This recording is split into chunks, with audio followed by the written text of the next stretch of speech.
Matom, daug kranų čia sukinėjasi, nekilnojamas turtas vystosi, projektai kyla į dangų. Tai čia yra didelės investicijos, didžiuliai projektai.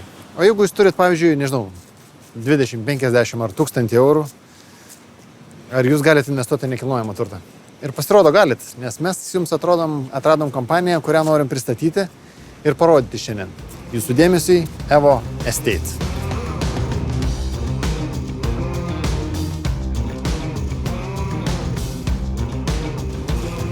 Sveikas, Gustai. Sveikas, Erikai. Lyja. Įsileisi mūsų į pastatą gal? Taip, prašau, užeik. Einam pasižiūrėsim. Sveiki atvykę į Swedbanko IT ofisą pagrindinę. Aha. Tai Swedbankas mums paskyrė visą 22 aukštą. Tai mes O jums tai yra tavo kompanija ar čia visiems developeriam? Visam fondai. Tai mus dabar neseniai investavo Startup Wise Guys, kuris jau ilgą laiką dirba su Swedbank. Prieš tai jų programos grinai fintechų startuoliams buvo Rygoje ir dabar jie sugalvojo perkelti į Lietuvą. Ok. Kuris čia aukštas? 20. Normaliai. Ant 20 aukšte krepšinio aikštelė įrengta. Jo, ir čia galima dar padėlį žaisti. Čia yra 2 viename. Tai vat, pavyzdžiui, yra siena, tai čia žmonės gali žaisti tiek padėlį, tiek krepšinį. O kiek čia šitoje erdvėje, kuri išskirta yra startuoliams, dar yra be jūsų kompanijų tokių? Dabar šiuo metu yra 7 ir už porą savaičių prisijungs dar 2 ar 3. Tu pats jauti kokią nors privalumą tokios erdvės, ar tau gal būtų smagiau, nežinau, įsikurti hub'e kokiam? Mes asmeniškai įmoniai visiškai pripažįstam remote, nuotolinio darbo filosofiją. Mes labai esame jos evangelistai. Tai man iš tiesų joks ofisas iš tiesų per daug nepatinka, nes ofise yra labai daug triukšmo.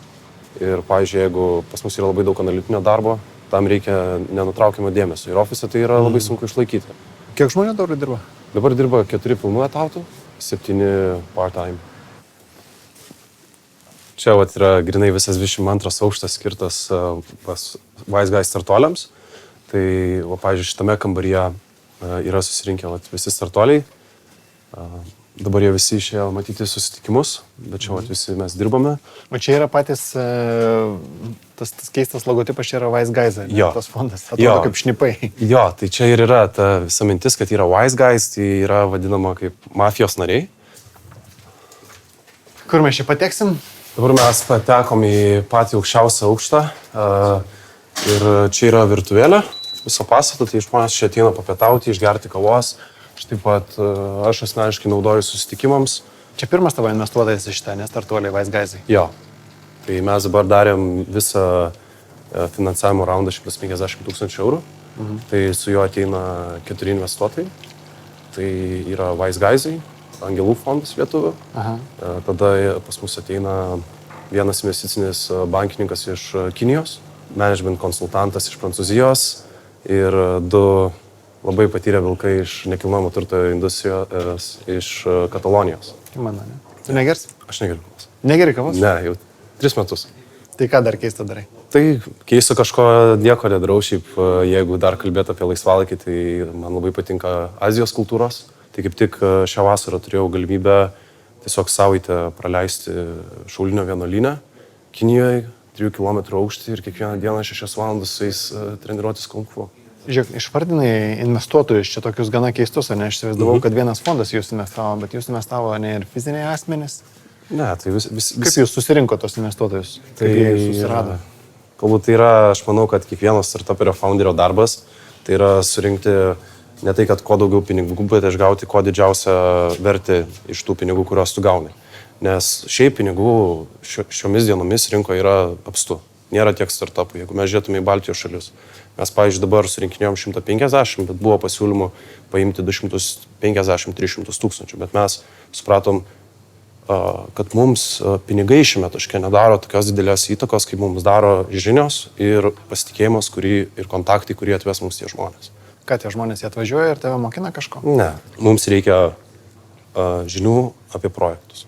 Nes kartais su nekilnojamu turtu viskas gali atrodyti labai gerai, bet dažniausiai ir gali atsirasti tas dalykas too good to be true.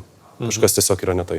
Ir mums visada yra labai svarbus vietiniai patarėjai, žmonės, kurie tiesiog uždirba iš to pinigus, nuolatos gyvena, kad jie galėtų pažiūrėti šitą projektą ir sakyti, okei, ar iš tiesų čia viskas taip gerai, kaip atrodo.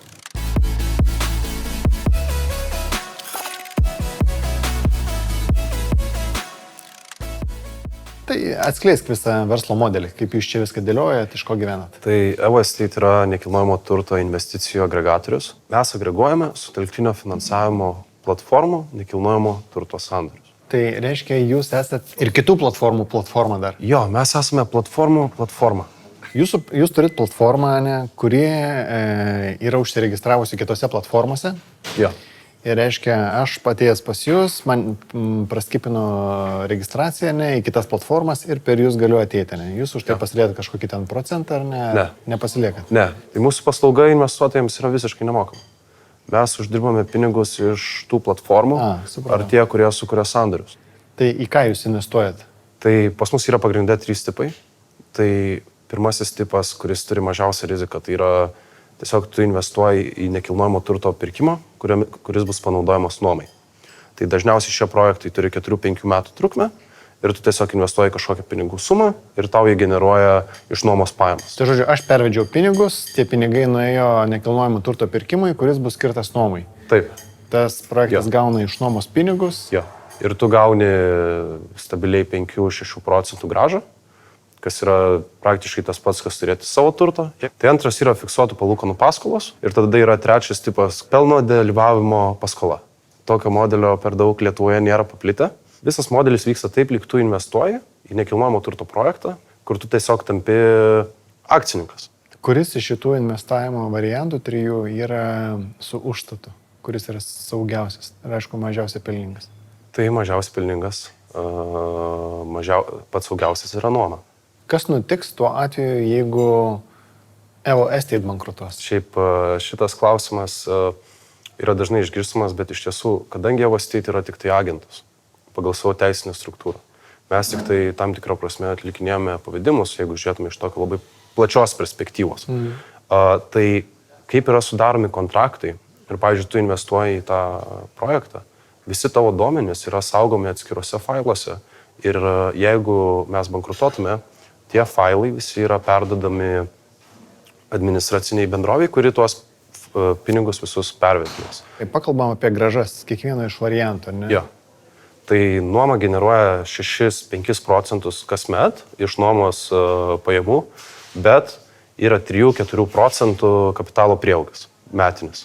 Tai bendroji sumoji, kai bus parduodamas NT, jeigu tu išlaikysi ten 4-5 metus, tai tu gausi 80 procentų metinę grąžą. Fiksuotos paskolos labai priklauso nuo šalies. Gali būti nuo 8 iki 13 procentų, bet turbūt labiausiai yra 9-12 procentų segmente. Tas vadinamas equity tipas, tai jisai gali būti nuo 15 iki 30, dar daugiau. Kaip tu iš vis atsidūrėjai šitam versle? Kaip atsirado žinios pas tave? Nes keisas nėra paprastas, bet kas tokio nepadaryto. Reikia daug žinių, supratimo, rinkos išmanimo, tiek nekilnojamo turto, tiek bendrai ekonomikos, ne kažkaip, bet Ispanijai daug investuojate, ne? Kaip tu atėjai iki šitos dienos? Jo, tai manau reiktų nuo to pradėti, kad aš atėjau ne vienas, aš atėjau kartu su savo partneriu Audrium ir mes su šitais sandoriais jau esame ilgą laiką pažįstami. Ir mes buvome toje dėkingoje situacijoje, kur mes supratom patį modelį, šitų platformų verslus, jų modelius, kas joms yra gerai, kas ne. Ir kadangi mes investavome tiek laiko, atlikome tiek investicijų vieną dieną ir tiesiog galvom, mes norim diversifikuoti po visą Europą.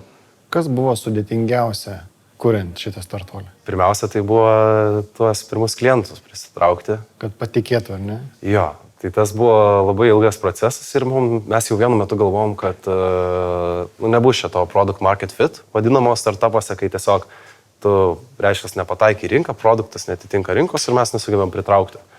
Ir jau galvojom už savaitę, mums reikia keisti sritį ir taip kažkaip pradėjo taip labai stipriai augti. O šiaip kertinis taškas tai buvo blogas. Ir čia, pavyzdžiui, čia pamoka yra būtent iš EVO Estate, ką aš manau daug startupų ir šiaip verslų neįvardija, kad blogas yra geriausias kanalas, geriausia reklama ir jis yra nemokamas. Ir tai padėjo išsiugdyti brandą mums, kaip kad žmonėms tiesiog parodyti, mes suprantame, kaip kas tai yra, kaip tai reikia daryti. EBO Estija tai yra registruota Estijoje. Taip. Kodėl? Pirmiausia, tai yra dėl mokesčių. Dėl to, kad Estijoje tu nemoki pelno mokesčio, jeigu pelnas nėra išmokamas akcininkam. Tai yra itin patrauklu jaunoms kompanijoms. Antras visas dalykas yra tai vadinamas e-residency. Aš kaip ir minėjau, mes su Audrium abu negyvenam Lietuvoje ir tiesiog tai yra labai paranku, kad tu visą verslą, visomis paslaugomis gali viską sutvarkyti kompiuteriu. Tai ta visa sistema tai mane jau buvo anksčiau sužavėjus ir dabar kaip naudojuosi, iš tiesų dažnai mąstau, kodėl mes to neturime Lietuvoje. Trečias dalykas tai buvo tam tikri reguliaciniai klausimai. Dėl pats svarbiausias dalykas investuotojams šioje industrijoje turbūt yra autoinvestas. Kad tu tiesiog sudedi pinigus, užstatai ir pagal tavo parametrus jisai investuoja automatiškai. Lietuvoje šitas modelis nėra įmanomas ir Lietuvoje tai skaito kaip finansų maklerio veiklą, kas mums iš karto būtų turbūt 40% potencialios rinkos uždarę. Jūsų komanda yra 4 žmonės. Kiek iš jų yra programuotojai? 1. O ką veikia likusieji 3? Tai yra tu, Audrius ir dar kažkas. Aš užsiemu naujų partnerių prijungimo, fundraisingo. Audrius yra labiau atsakingas už investuotojų pritraukimą ir sandorių analizę. Ir tada mes turime junior žmogų, kuris neseniai prisijungė į komandą, kad tiesiog padėtų suvaldyti visas operacijas. Jūs nesat pelningi dar, aišku. Mes, jeigu neskirtume tiek pinigų augimui, tai mes kitą mėnesį mes galėtume būti cash flow positive. Mes padengtume savo einamas išlaidas. Ką iki šito projekto tu dar žinau, kad turėjai patirties įdomios, ar ne? Jo. Tai nėra tavo pirmasis startuolis. Pirmą venture capital, rizikos kapitalo investiciją surinkau 18 metų. Tai prieš tai aš turėjau dirbtinio intelekto kompanijas. Ta kompaniją mes pardavėme. Tai žodžiu, 18 metų būdamas prisitraukė į pirmą investiciją rizikos kapitalą, ne? Ir kiek buvo tavo metų, kai pardavai? 20. Girdėjau tokį gandą, kad tu nesinaudoji socialiniais tinklais. Jo. Kodėl? Tiesiog. IT startuolis nesinaudoja socialiniais tinklais. Nesąmonė. Būti tiksliam, tai LinkedIn vis dar naudojasi. Yra daug priežasčių, bet, pavyzdžiui, man buvo kertinis dalykas, kad aš, pavyzdžiui, jeigu naudojasi iPhone, gali pažiūrėti, kiek tu laiko praleidi, ką veikdamas. Tai. Ir aš tiesiog kaip pamačiau, kad aš kiekvieną dieną praleidžiu daugiau nei valandą socialiniuose tinkluose, vien per telefoną. Aš dar žinau, kad kompiuterį turbūt bent 20-30 minučių praleidžiu.